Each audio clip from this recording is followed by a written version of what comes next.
As local people growing up here in Hawaii, we've been conditioned to believe that it's a negative thing because of, the different ethnicities who've come here, who are still here. My job mainly is not just to tell ghost stories and to scare people, but also to clear up that misunderstanding of what this is all about, which is really, really communication. He says his spooky stories aren't made up. They're based on history, experience, and a knowledge and understanding of the unseen. Meet this Hawaiian ghost storyteller next on Long Story Short. One-on-one engaging conversations with some of Hawaii's most intriguing people. Long Story Short with Leslie Wilcox. Aloha mai kako. I'm Leslie Wilcox. Robert Lopaka Kapanui is many things, including a writer, an actor, a cultural practitioner, and even a former professional wrestler. Yet he's best known as a storyteller who's made a business of taking people on tours of what he calls Oʻahu's most haunted places. Like many who grew up in Hawaii, Lopaka first started hearing ghost stories at a young age and says he even had a few of his own supernatural experiences. He also experienced a scary start to his own life. But the reason for that was not supernatural.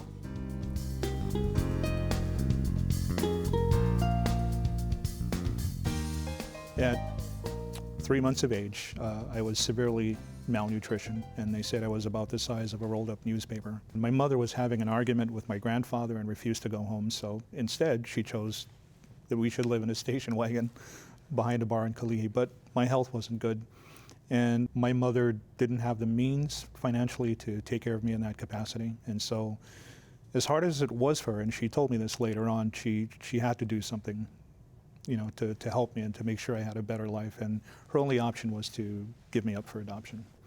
And at an appliance store where my mom worked as a secretary, she met a nice man who ended up becoming my adopted father. My adopted parents had a little boy that they'd lost a short time before my adoption, and so this sort of all worked out for them. The only condition after the adoption was that my biological mother couldn't see me. And that's the agreement she had to make, that she wouldn't involve herself in my life and not try to reconnect at any point. And so she had to agree to that. When did you see her again? I saw her when I was 15 years old, and she called my adopted father and told him that my biological grandfather had passed away, and his last request was to have me at his services. And the funny thing is, my biological mother told me later on that she actually had a dream of what I would look like, what I would be wearing at the services for my grandfather. And so when I walked into Hawaii Memorial, there I was in the beige shirt that she imagined me in, the white jeans, the slippers, and my hairstyle of all things. I guess at 3 months you wouldn't have any remembrance that you had a really tough time as a baby, that you were obviously really hungry and you're weak. How do you look back on your start in life? I mean, kind of a tough go. The funny thing is I don't really recall any of that. I do know that I was sick for most of my early life, to the point that about 6 or 7 years old, I had to go to Children's Hospital. And I was there for a couple of months to have my kidneys cleaned out. I'm a Buddhist, so we believe in karma. And so I personally think that somewhere in my past life, I was someone who caused somebody a great deal of suffering. And so maybe it was my karma early in my life to go through this, to eradicate all of that early so I wouldn't have to go through that later in life. Tell me about your adoptive family. You're in a new family. What are they like? It's a crazy life. I am adopted by a traditional Portuguese family. I'm a Hawaiian kid, and I grew up thinking I'm Japanese. Why? Because you lived in Kaimuki? You were in Waianae side, weren't you? We're in Waianae, and we spent every summer in Wainaku on the Big Island. And it was toward the end of the plantation era, so a bunch of us, even though we were different ethnicities, everything we did was intrinsically Japanese. Okazuya, the weekend, watch Toyoma no Kin-san, Kikaira, everybody does karate. And so we don't think about it as being something Japanese, it's just something we all did. Well, you were living with a Portuguese family, so did they have a sense of the ghosts? The funny thing is, they would stay up all night with all the other neighbors and talk about ghosts and things that happened when they were growing up. So none of us were ever able to listen to that. We had to go to sleep. And You know, I used to get spankings for this all the time. I would sneak underneath the kitchen table because they had the big crochet cover, and I would hide and listen to them tell ghost stories. And so they were very, very aware of what was going on. And for the larger part of my younger years, and you know, in retrospect, I understand now why, but my adopted father would always remind me that I was adopted and I wasn't his son, you know. And we'd go out and meet people, and he would introduce my brothers and say, oh, and this is, you know, my adopted son, not my real son. Father and son baseball game, my two older adopted brothers don't want to play. I'm like, Dad, we can go do it. No, I cannot, you're my adopted son. You know, the article says father and son, not you. And so one of the things that happened is while I was in the hospital, my adopted father was at work, and he went to use the bathroom, and he said, someone's pounding on the door, turning the doorknob. And he says outside, after he yells to cut it out, he hears a voice saying, Dad, open the door, let me in. It's me, Dad, let me in. Claims it's my voice, but knows it can't be me because I'm in the hospital. And he says, whoever that is, just go away, leave me alone. And then he hears the voice say, I know why you don't want to open the door, Dad, because I'm not your real son. And it left. Come to find out, they had to call a Portuguese feiticeira to come look at the house.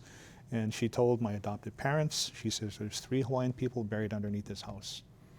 And pointed to my adopted father and said, they're upset at you because every day they hear you telling the boy he's not your real son. So they want to take him. They're tired of hearing that. And so her advice was, change your attitude now. He's either your son or not your son, but you make up your mind. Oh, you must have been thrilled to hear that. Oh, years later on, you know, when I was a teenager and just had enough and wanted to leave, yeah. From Waianae, I believe you moved around quite a bit as a kid. We did. From Waianae, we moved to Waimalu, and that was interesting because we lived in a haunted house, and it was owned by a local Japanese family, so it had the shoji doors and everything. And nothing quite happened that was scary until one night we're sitting in the living room, and the door to the hallway is here, and we had this stand-up oil lamp. The only way you could make it work was through oil. And sometimes the oil is dripping down the thing. And we see this little Japanese boy come out the door from the hallway, and he walks up to the oil lamp and he starts to lick it. He's licking the oil, and he looks at us, and he turns around and he leaves. Everybody's freaked out. We call a priest who won't come. We call a kahuna who won't come. And so we call an odai-san, a Japanese person with gifts, who comes to the house, and we explain what happened. And that person says, oh, yes, in Japan they have a ghost like that. It's usually a little boy, and the ghost likes to lick the oil off the lamp. Can you get rid of it? Yes, I will ask it to go somewhere else. And he said, same time, please throw away the lamp. Wow, so was that your first experience with the idea of ghosts? That was the first visual experience. Up until then, I always heard voices, would have aromas around me, but never quite had the visual experience up until that time. And soon after that, I became sick, about 6 or 7 years old, had to go to the hospital, like I said. And while I was in the hospital, and this is a short story, my adopted grandmother, my adopted father's mom, would come every day and sit with me. And I had a roommate next door who I would play with. His name was Scotty. And after I get out of the hospital, I found out that my adopted grandmother, Grandma Lucy, had passed away while I was in the hospital. But they didn't want to tell me because we're really close. And I described what she was wearing, and my adopted father went into the living room, brought out the picture, the black and white portrait, and it's the exact mu'umu'u that I saw her wearing. And it turns out that was the portrait that was displayed at her services. My roommate Scotty was a very famous kid. Back then he was in a commercial where he was singing a Hawaiian song, and he was very upbeat. I had no idea he was sick until one evening. The curtains closed, and I can see the doctors, hear the family, they're working on him, there's crying, they leave. You can see his silhouette sit up in the bed, and I see him jump off his bed. His little shadow comes up to the partition, and he says, friend, let's play. Come on, friend, let's go play.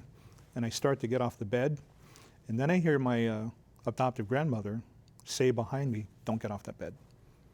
And I said, why? It's my friend Scotty, he wants to play. You get off that bed, your feet touch the floor, you go with him, you never come back. And that's at the old children's hospital. Lopaka Kapanui pursued several interests after finishing school, including Hawaiian cultural practices, professional wrestling, and working in Waikiki. But it wasn't until someone told him about a chicken skin ghost tour led by a University of Hawaii professor named Glen Grant that he found that everything he'd learned and experienced up to that point in his life was coming together. The job you have now, the business you have, this is all, it's based on things that have happened to you all along. All of my life, and then I run into this guy in 1994 who's hosting this downtown ghost tour. And I'm working at the Halekulani at that time, and a gentleman by the name of Takemi Oshiro, who's in charge of the front desk, is raving about this tour. And so I go the following Wednesday, and it's packed, this crowd of people. And when I hear this gentleman talk, and he starts to go on about these stories, I'm astounded, I'm flabbergasted, because the majority of what he's talking about are things that I already knew growing up and learned from my mom. The difference was there was documentation, and there was history, and there were things to back up these claims so that no one could say, well, that's just made up Hawaiian legends, old wives' tales. What kind of documentation? He would show photographs of places that were haunted and then produce the map as to what the place was before. For instance, like the area around Aloha Tower, there's some sacrificial temples. There were areas where the spirits would gather late at night, to basically frolic. And there was a map he showed regarding that, and then it happens to be where the first Hawaiian Bank building is now. And as the tour went on, more people started to come. And so sometimes that tour would end like 2 o'clock in the morning. The following Wednesday was when I was at Hula with Keone, because he's also my kumuhula. And he told us, oh, listen, by the way, this friend of mine is doing this ghost tour out to Waianae, so I'm going to do the Hawaiian part, and he's going to do the other part. And he says, so you guys are going to dance at the heiau at Poka'ibe. And so he said, oh, I don't know if you heard of this guy, my friend, his name is Glen Grant. And so we would do that tour all the time. My cousin and I mainly danced. And one weekend, Keone couldn't make it, and Glen was in a panic. I don't know, you're part of the tour. What am I supposed to do? And Keone says, oh, Lopaka knows it. He can do it. And so that's basically how it started. After that, he called and asked, if more stuff to do, would you mind? And so it eventually evolved into being mentored to basically take over the tour. Because, the thing about being trained by Glen Grant and learning from him is documentation, research. And he actually said to me, I can get away with mispronouncing Hawaiian names and other things, he says, because I'm Haole.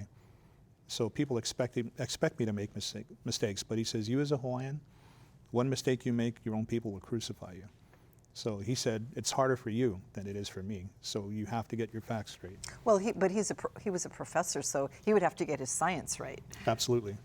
So I remember I made a mistake about a legend about Pele and Koko Head Crater. And in front of a room full of people, he got up and told me I was wrong. And he said, what are you doing? You didn't research that. He goes, don't do that again. Glen Grant described himself as a Jewish guy from Hollywood. Oh, Hollywood, that's right, Hollywood. Yeah. I can see your cultural interest, but what was his? Glen's story was when he moved here, he was living in a dilapidated old beat-up house on University between these high-rise condominiums. And again, the short story is immediately after they moved in, things started to happen. Roommate is taking a shower and he sees his girlfriend coming toward the shower curtain. He opens it, he's got soap in his eyes, and someone slaps him in the face, and he turns around. No one's in the shower, no one's in the bathroom because it's locked. Things being thrown around the kitchen, and so they finally call the landlord over and explain to her what's going on. And she says to them, oh, I'm so sorry. I forget to tell you, before you come to this place, the lady live here, her husband fool around. She hang herself in the kitchen. She hate men. So sorry. That would have been nice to know earlier. Yes. So Glen is telling me this in the old store, and he says shortly after that, all those guys that were his roommates, one by one, they were all killed in car accidents. And he had a 55 Chevy Bel Air station wagon, and when it got creamed by this truck, like 2 o'clock in the morning, he just walked away with a scar. So he's the only one who survived, and that piqued his interest in ghosts in Hawaii. Primarily, it started to be Japanese ghosts, And then it became Hawaiian, Portuguese, and all the other cultures. And so he even admitted himself that he was a big chicken. First one probably to run if anything happened. Before this career, there was another one. Could you tell us about that? Oh my God, I can't believe, okay. I had a career as a professional wrestler for 17 years. When I was still working for Glen Grant, I was still doing this. It was toward the end of my career. It wasn't becoming fun anymore. And his secretary, when I would tell her, listen, I got something this Saturday, like a match or something, don't book a tour, she'd book it anyway. And we always figured it out.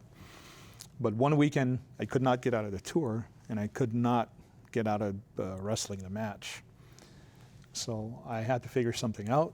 So I got on the bus, and before I got on the bus, I called the booker at the venue. I said, listen, man, I'm stuck. What are we going to do? The booker says, I don't know. I said, okay, let's do this. I'm going to bring my tour to the venue, and I'm going to do the match. And instead of the main event, make the match first.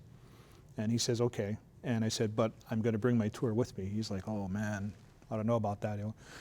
It worked out. So I got on the bus, and I said, listen, everybody, we're going to this venue. It's a professional wrestling match.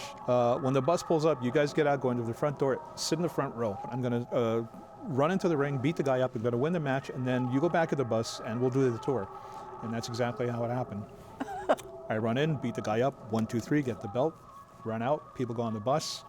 Finally get out to the bus and get in, and I'm looking at everybody, and I get on the mic, I said, so, is anybody going to give me a hard time?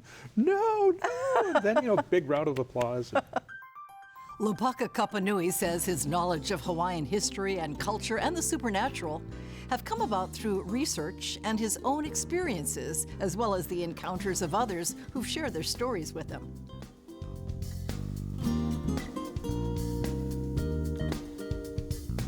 Do you believe in ghosts? Do you believe that they're actually ghosts, and what are they? A ghost is something that's residual. It's a recording that just plays itself back during certain times. And where did it come from? It died and then part of it is left? I mean, I have to honestly say it's like working for the state. The joke is you work for the state, you die, no heaven or hell, you go back to work. So a ghost is someone who's been in a place for a certain amount of time, and some part of them is still there. They've made some sort of impression of themselves, like a psychic thumbprint. Deliberately, or this just happens? Yeah, it just happens, not intentional. And so when you see a ghost, you're seeing a recording, an imprint of an event that's happened in the past.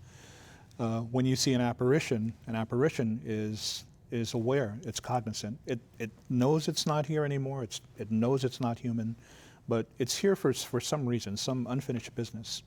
And so if it senses that you're psychic, it wants to communicate with you. And what's the downside of communication? The downside of communication is sometimes it leaves marks, fingertip bruise marks, scratches. Sometimes no matter where you go, you will hear a voice calling your name, and it won't stop until you answer the phone call, so to say. It's trying to get through all this stuff to get the message across. And so that's where a misunderstanding takes place, and people think it's evil, it's demonic, but really it's just communication. So there are no ghosts that'll harass you and drive you to your death? Not that I know of. I have never heard of anyone yet losing their life because of an encounter with something otherworldly. According to Hollywood and reality shows, it might happen. But in real life, not so much. And there are ghosts of every ethnicity and background around the world? Oh, absolutely. Especially here in Hawaii. I mean, you may not believe it, but the most famous ghost story here in Hawaii is a Japanese ghost story. Which one is that? The woman with no face. You tell us the story. So the short story is 1956, the Waialae Drive-In. Yes, that's okay. That's Obake in the restroom, in right? the women's restroom. The double feature was Love Slaves of the Amazon and Monolith Monsters, according to the article from Bob Krause, who was a great guy. And it's the intermission. The woman goes to the bathroom doing her business. She says she sees a woman in a white summer yukata come up to the sink, wash her hands. And the woman says when she looks in the mirror, the lady takes her hair back like this, has no face. That is really spooky. Yes. And so to fast forward that event, today that ghost is still haunting that area. There is no drive-in anymore. There's no drive-in, but there's a Times supermarket. And she's been seen in the walk-in freezer and the employee bathroom.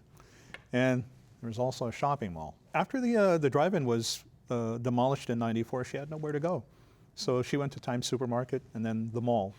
And so she's been seen in the women's downstairs bathroom, at the mall, at a department store, and the Eightplex Theater. So she's still around. Apparently she's haunting theater number 6.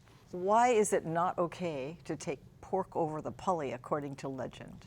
According to the legend, and this is the short version, Pele and Kamapua'a were once boyfriend and girlfriend. Okay, she's the fire goddess, he's the pig god. Right, right.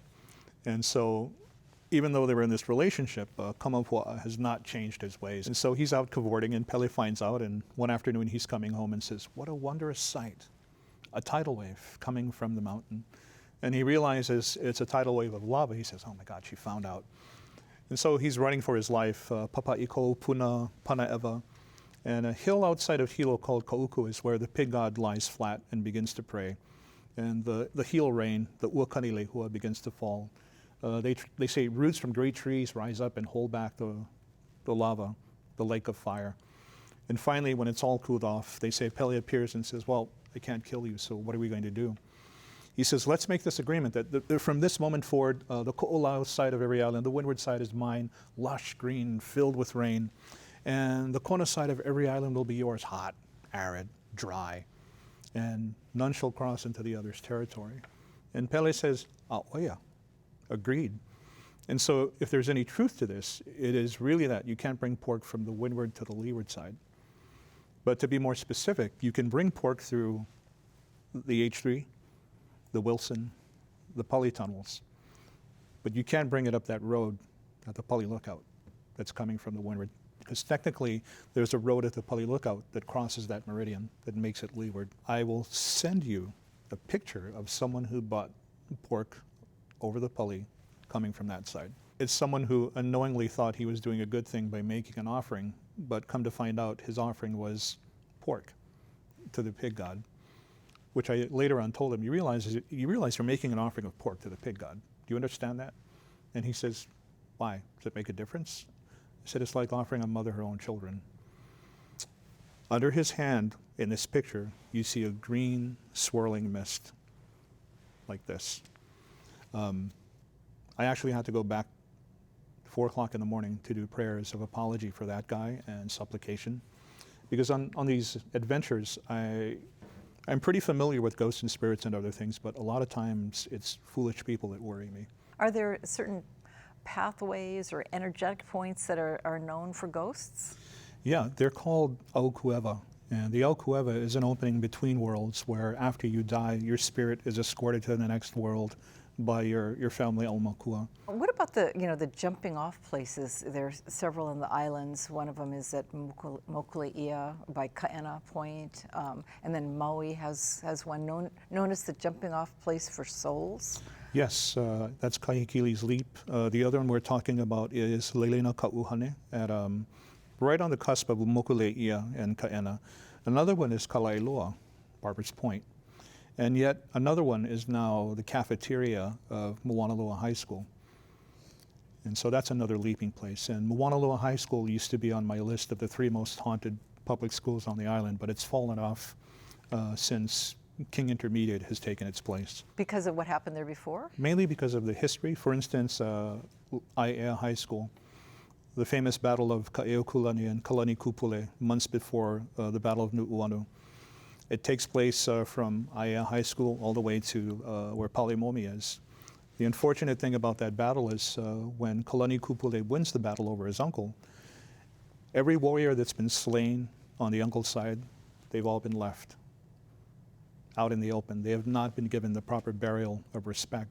And that's a sign of disrespect. And so the large majority of that is the grounds of Aiea High School, a part of that freeway that always has accidents, Ka'uhumanu, Ka'unohi overpass, which happen to be night marcher trails.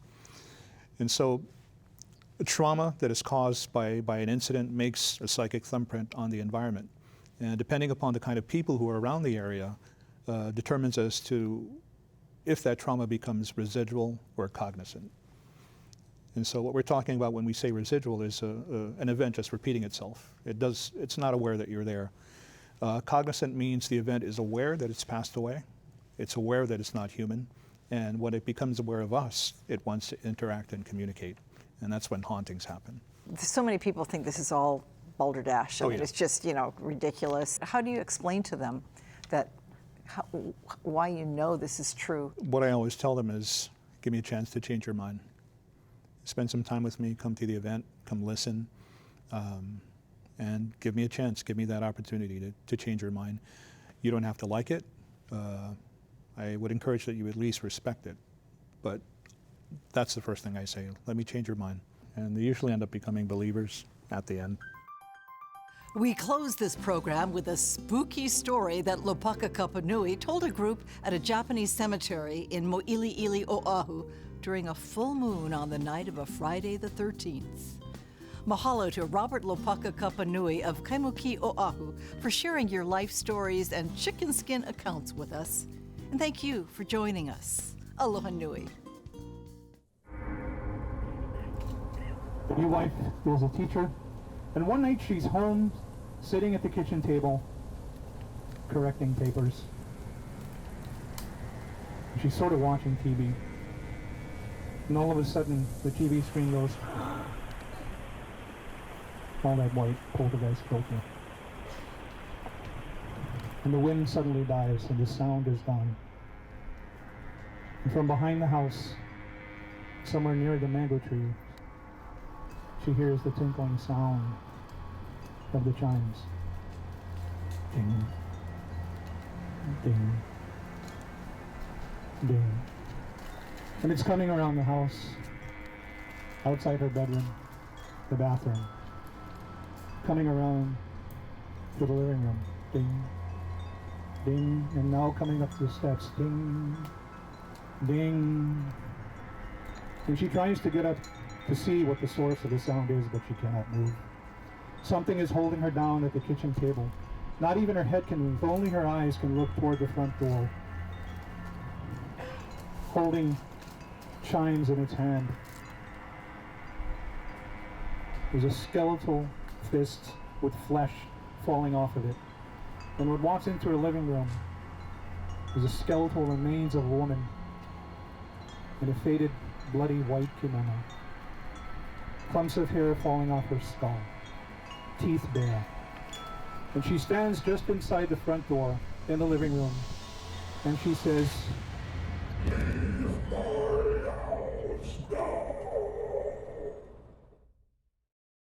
For audio and written transcripts of all episodes of Long Story Short with Leslie Wilcox, visit pbshawaii.org. To download free podcasts of Long Story Short with Leslie Wilcox, go to the Apple iTunes Store or visit pbshawaii.org.